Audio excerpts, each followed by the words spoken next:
Hello，大家好，歡迎大家嚟到真相館。嗱，尋日就有單新聞呢，就話八仙嶺仙姑峰呢又有山火喎，困住25個屍身喎。咁消防員呢同埋飛行服務隊都有一齊出動去到現場，咁就發覺原來就冇山火嘅，咁就警方就認為應該係報假案，咁都好彩啦，因為我寧願報假案冇發生好過，因為都唔想再有呢啲咁嘅事再發生。咁所以都好彩，都虛驚一場啫。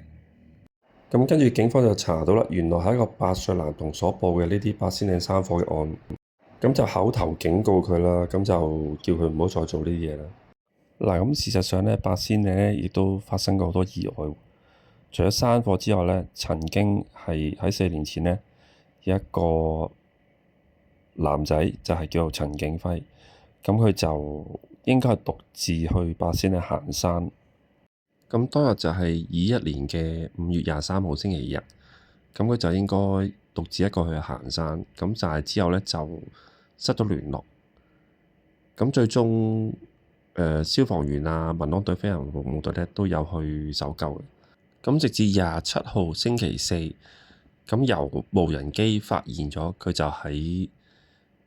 黃嶺坳呢個位置啊，咁就距離行山嘅路徑呢都有120米嘅個山坡。咁跟住就喺呢個地方就發現到佢，咁就昏迷咗嘅。咁送院搶救之後呢，就證實不治嘅。嗱，咁佢應該就係一個人行山啦。咁其實都有一定危險性嘅，因為八仙嶺一行就行5、6個鐘頭啦。咁中間有啲咩意外發生嘅時候，其實就好難有人救到你嘅，因為你通知人哋去救你嘅時候，可能已經係即係要好耐先上到嚟啊，或者係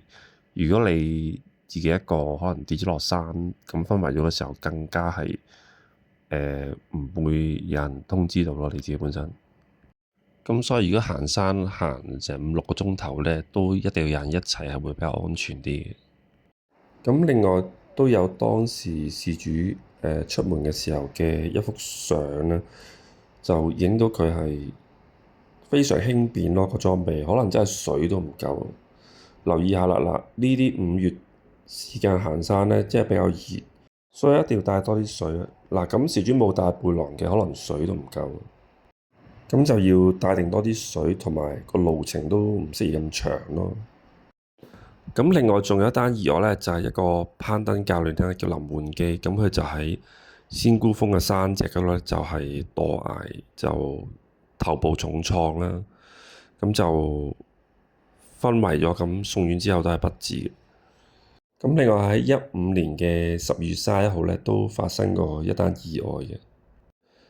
咁事發當日呢，就係有行山嘅人士呢，就見到一個男人就喺崖度，就應該喺上面跌咗落嚟昏迷咗咁樣咯。咁發現到之後就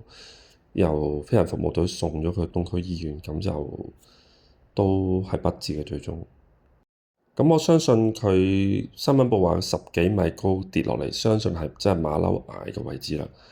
咁嗰度跌落嚟，可能就係叉錯腳啊，或者係因為嗰個地方就冇樹草或者草去罩住嘅。咁所以就算你幾有經驗呢，只要你可能唔小心叉錯腳呢，咁跣一跣線或者係嗰個位置有少少濕嘅時候呢，咁可能就已經係會有危險發生。好啦，咁今日嘅分享就到呢度，好，再見。